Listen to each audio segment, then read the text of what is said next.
Hello everyone, myself Arvind Panda. I am a legal intern in Lexis and Company for the month of June. And today in this video, I am going to talk about the issue which is faced by the laborers of India during the time of COVID-19.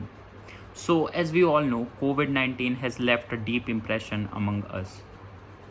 Everyone, almost everyone of the country, not only country, people, worldwide people have suffered through it. If it is physically not, then mentally or socially or economically, it has created a mess in almost every field. Also, labors are not exception to it. There are over more than 2 lakhs laborers who are working as a migrant in other state of the country. And as we all know that the government of almost every country thought that to stop the chain of coronavirus, deadly virus, lockdown is the only solution, and India was not exception to that.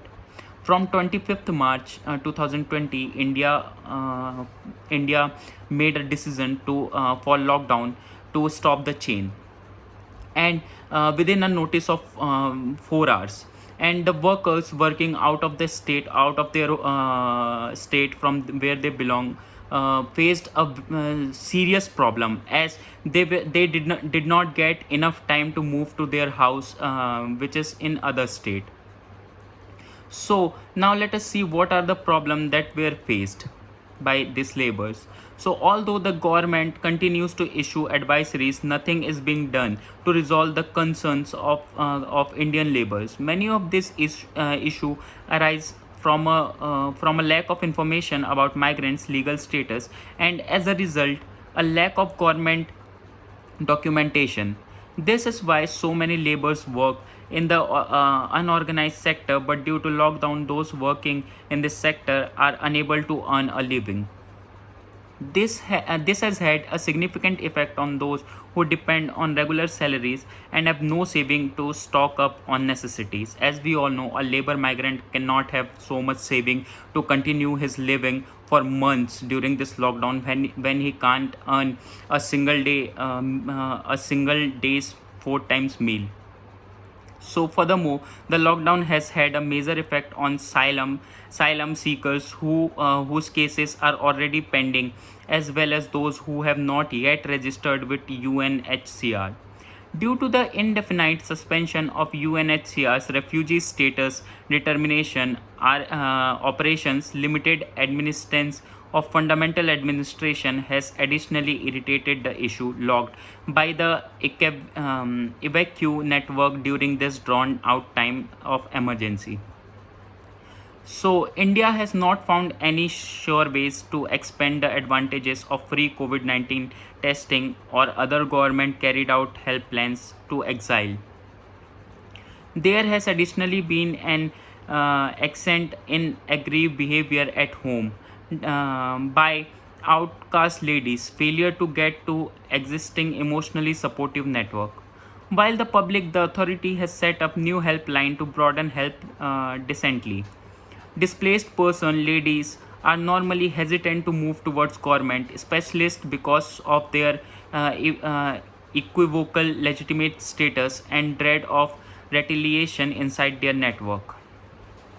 Another problem was the absence of reasonable monetary guide accessible to exile network, with no elevation gave under focal or state accused help bundles of substitute job help measure.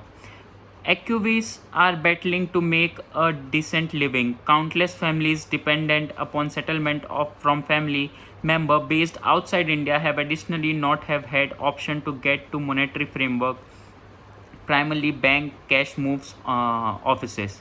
So now let us see the measures that has been taken by the government of India. The Indian government has taken a range of steps to minimize the pandemic effect, including declaring mask and sanitizer as vital commodities, speeding up contact tracing and testing activities, authorizing private laboratories to perform testing, and announcing a relief package to meet the urgent need. However, the one who suffers the most were these laborers. they did not have access to even go to their home. The government planned several schemes where they were supposed to go their home, but was this a good step by the government? As per my view, it was a bad decision, because the labor who were stuck in some other state, the government must have provided shelter to them there itself. And the government, it was the duty of government to provide them with food and the necessities they need to live. As they came to their home state, the risk of getting infected became more, as they were travelers and they traveled from almost most of the part of the state. So they spreaded the virus in a very humongous rate. Also, it was the fault of mismanagement and fault of government. The government must have taken proper care and measurement for these labors. So that's all for today. Thank you.